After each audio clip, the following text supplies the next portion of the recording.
Certo, Vitor, vamos falar sobre um outro assunto que movimentou Brasília nesta quarta-feira, que foi a divulgação da lista das estatais que devem ser privatizadas nos próximos anos. O anúncio foi feito após uma reunião do presidente Jair Bolsonaro com o Conselho do Programa de Parcerias e Investimentos.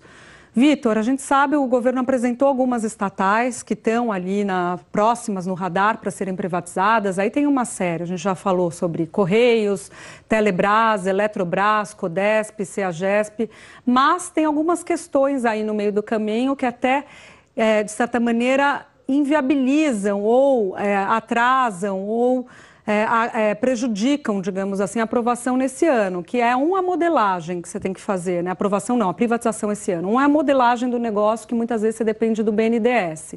E outra é a aprovação do próprio Congresso para alguns casos de estatais, né? Das estatais.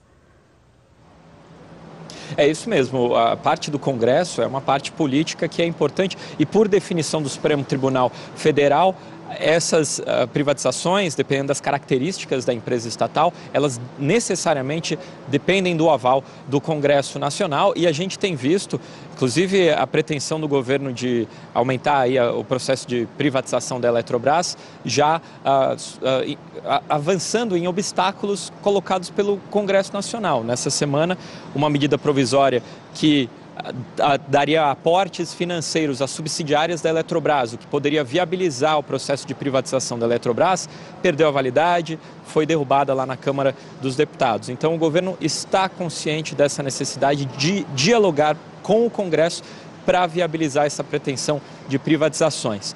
Mas segue aí confiante e otimista de que isso vai ser possível, tanto que ontem anunciou mais 9 empresas, elevando a 16 o total de empresas que o governo pretende privatizar. A gente fez aí uma tela de quais essas empresas anunciadas ontem.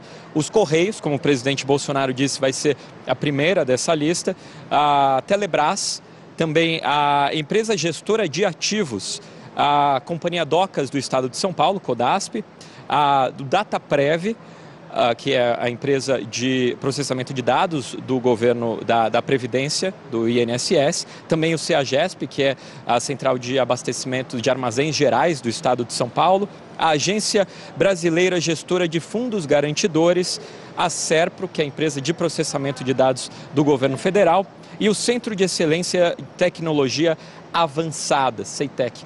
Aí muitas empresas aí que a gente raramente ouve no noticiário pertencem à União, pertencem ao governo federal, e o governo quer se desfazer dessas empresas. A estimativa de arrecadação é de até 700 milhões de reais com a venda dessas 9 empresas, que se somam às outras empresas que já haviam sido anunciadas. A gente tem também a tela aí mostrando quais são as empresas: Eletrobras, que o governo, desde o governo Temer, já vem tentando privatizar, Casa da Moeda, a Lotex, que é a loteria instantânea, as empresas de trens urbanos de Porto Alegre, também pertencem ao governo federal, o SEASA de Minas Gerais e a Companhia Docas do Espírito Santo. Juntas esses dois pacotes, aí o governo espera chegar até R$1 trilhão com essas privatizações. Também teve um outro anúncio ontem, é que o governo também pretende vender as ações do Banco do Brasil, todo aquele volume de ações que